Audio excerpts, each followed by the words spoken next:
Nifast 4x4 training. Okay, Conor, if you just keep your right foot over the throttle, but slightly against the right hand board, so that gives you a bit of grip. So when you're adjusting your throttle speed, it doesn't jump all the time, too much, too little, that type of thing. It is being an automatic, it will be a little bit, it will need a bit more acceleration than they need. The manuals will tip along nicely themselves with the engine management system. You'll need to give it a little bit of power. So when you're ready, put it into low, button in, all the way back to low, button in, and away we go. Just get used to the feel of the throttle. You can split the window a bit there. Cheers.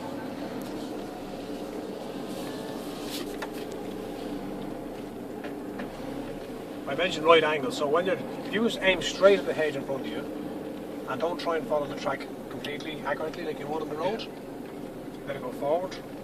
What I'm doing is I'm positioning your back wheel so they're heading in the right direction. Keep going forward and just turn it slightly now. Slowly roll it in. The downhill should run away on you because it's an automatic. Uphill it'll need a little bit of power. Get the feel of your steering. We're going to take a sharp left here.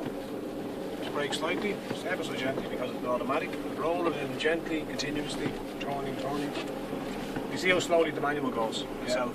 And begin easing off the steering as you go around. That's it. That takes the strain off. You feel it fighting when you're trying to turn it. The rock disappears there from view with the high bonnet lines. Your back wheel may engage that now. So you have your foot over the throttle ready to counter that if you need it. That's it. Perfect. You got it exactly. You need to watch well ahead because as you get closer to obstacles, pits, hollows, rocks, whatever, they disappear from view once the bonnet line gets in front of them. Just keep it going dead straight line. Just watch your wheel there, get nice and straight. And it'll slowly roll. That's it. Let it come around. Begin easing off the lock as it comes around. Like, feel the strain going out of it immediately. Pick a point ahead, head straight for it. Again, the rocks on your right hand side will disappear from view. Just slow it down ever so slightly there. Pull her in. That's lovely. Perfect. It'll come around. It's fine. Again, easing off the steering, nice and early. Feel the strain on it there. Let it go forward. And roll left now. Perfect. Just watch your back wheels going up on the mount. If you just hold it here, get the wheel straight there, Conor, if you can, before you stop. And just stop it there, just let the other vehicle move ahead. It's slower because the manual will just keep feeding fuel to it and it'll keep pushing on nice and slow in low range. The automatic tends to run on a little bit. Yep. You know, so it needs a bit of power for uphill and you don't get the same engine braking going downhill either. Like here, you can feel it just wants to go. Yeah, it just wants to run away. You don't get the same engine braking at all. Right, off you go again. Don't turn yet, Conor, just let it go straight ahead. And turn out, that's it. Begin easing off the steering nice and early. Perfect. Perfect. Now to come around. And going through this section, you'll feel it moving around a lot. So the suspension's moving up and down to cope with the rocks and the gullies and hollows and all that. So the wheel will move. So you're just going to work with it and partner the vehicle. To try and help it do what it's trying to do. Ease back the throttle a bit. Try and get a feel for when it'll go through it itself and when it needs assistance. Okay, we just hold here. And the reason we're doing that is if they get stuck and we follow them, we're going to get stuck as well. So we let them go ahead first and clear the major hazard, and then we go through it.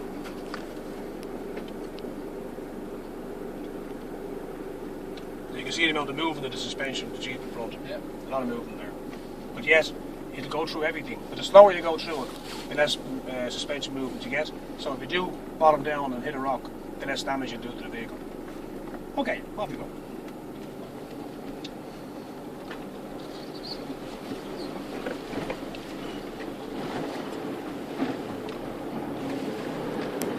Feels a bit weird, doesn't it? Yeah.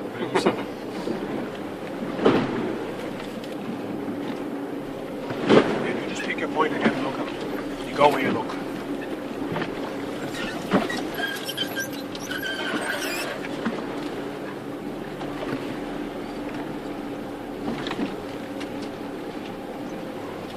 Follow around to the right on the track on the left is where we're going.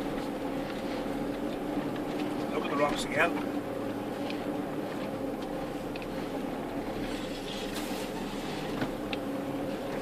When you feel the struggling, you know, try and straighten the steering, so all you're asking to do is go forward.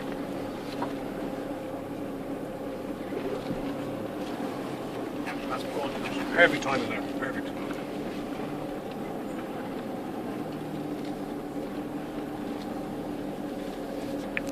When you're crossing ruts like this, where you know it wants to go one way and you want it to go the other, a little tip of the throttle, it just gives it a little bit of a nudge against the rut and gets it up on top where you want it to go, you know.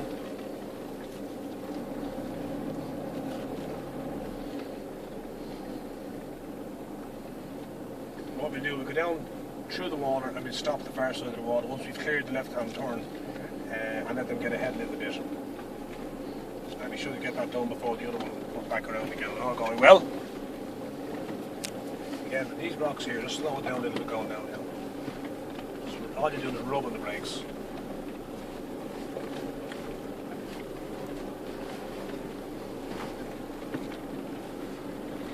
So the effects of light is something to take into account. Very You much can so, see yeah. it changing an awful lot. Hazards out of sight very easily. Yeah, we don't have pedestrians to worry about. We have rocks and trees and everything else. There's a hazard up front. You know. You just try to straighten the wheel and stop at their car. Super. The reason I'm saying straighten the wheel is I want you to get used to pointing it straight. Yeah. And when you nearly get to the bend, then begin throwing it in. And what that does, if you throw it in like you normally do, because you're in ruts, when you throw it in, the back wheel will actually go up on the rut on the left and tilt the vehicle to one side like that. So if you keep it going straight, longer, off you go again. Perfect.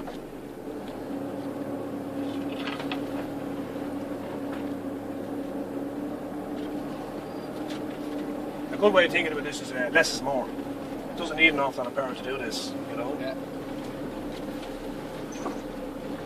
So you're not constantly flogging the engine and flogging the body and all the rest of it. Yeah, point it at this tree, just slightly to your left there. No change, and point it directly over there at the big bush in front of you. Let it go forward. Ignore the turn altogether. Now roll. Continuously, gently. You begin easing off the steering well before you get to. You see the way it goes over the steers there? Yeah. And again, pointing it straight ahead. Observing any obstacles, hazards and all that as the rocks there on the left. The back wheel will probably catch that now. So you're ready with your throttle. If you need to give it a little bit of power, it's there. Perfect. And easing off the steering gradually. Good, and more, and more. Super. Spot on. On narrow tracks as well, you'll find yourself with the wheels on the left rubbing against the left bank. Yeah. It's because it's like when you're staying away from the stuff that's nearest to you. It's just a natural human reaction, you know. So downhill you need a little bit of brake. You wouldn't normally brake in a manual, but because it's an automatic we have to control the speed.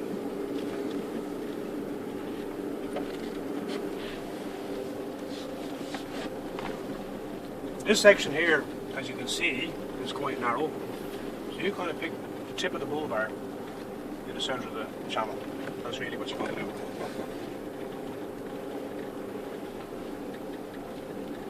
The thing about water to remember is it's always level. So you have no idea how deep it is or what's underneath it. But what you can read is from what's happening up ahead. You can see the rock just slightly sticking up there. That was good acceleration. You gave it juice when it needed and backed it off when you didn't need it. Heading straight. Keep going straight, Colin. Now change it over there, point straight ahead on the back. Straight the wheels again. So the wheels are straight most of the time, yeah. And then turn.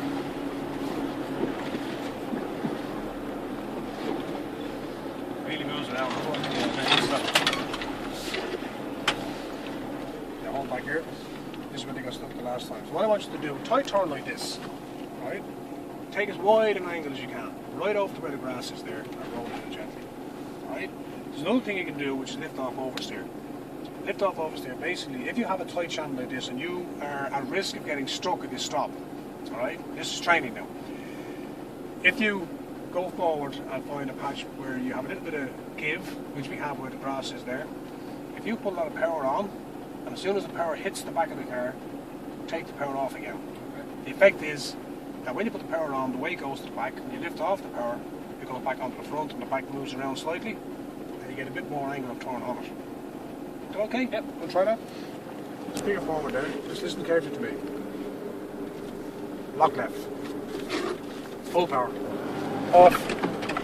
That's it. I just kicked it about 2 inches around. That's all you want. Okay, my turn. Just keep it moving, yeah. Now, last time we did this, we were right up against the bank. This time we cleared it. Yeah. The reason is because we kicked it slightly. Again, easing off the steering. You feel the strain in the steering column there. That's it. Ease it off nice and early. And you slow it down. Remember how bumpy it was coming through here the other way? Yeah.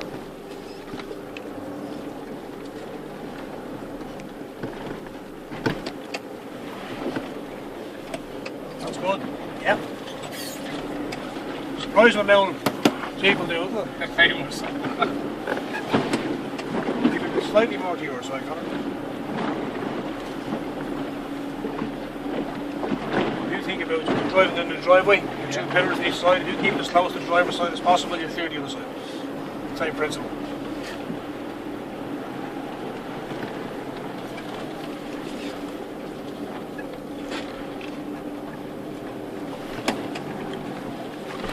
For that one there, so just ease it off as you approach it, and then just roll it up over. Lovely. There's the mic. Good.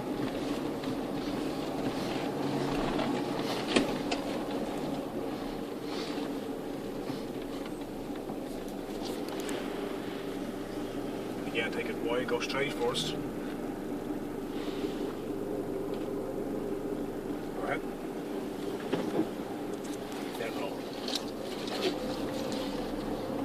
Again, easing off the steering nice and early. Make it point ahead and aim at. The principle there is you keep the steering straight. The four wheels are straight most of the time. This way.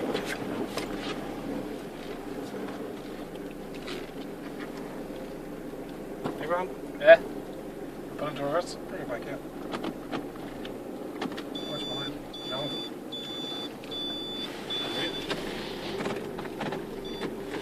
Into low. Sorry, Ken. It's alright.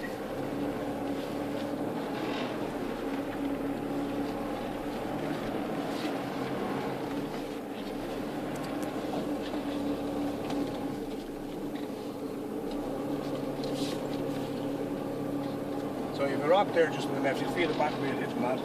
There it goes up and over. So little nudges on me. It's a tiny bit of extra diesel. Away we go. Easing off the steering nice and early. The reason we're doing that with the steering is also later on in more difficult sections where there's a lot of mud and it's more likely to get stuck or bogged down. First thing you do when you feel it beginning to lose grip is straighten the wheels. So you're only asking it to do one thing, which is to move forward. If you're asking it to move and turn at the same time, it's more difficult for it.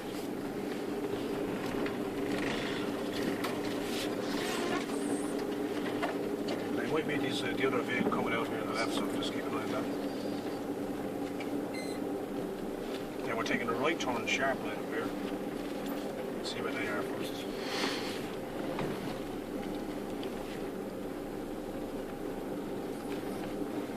Super.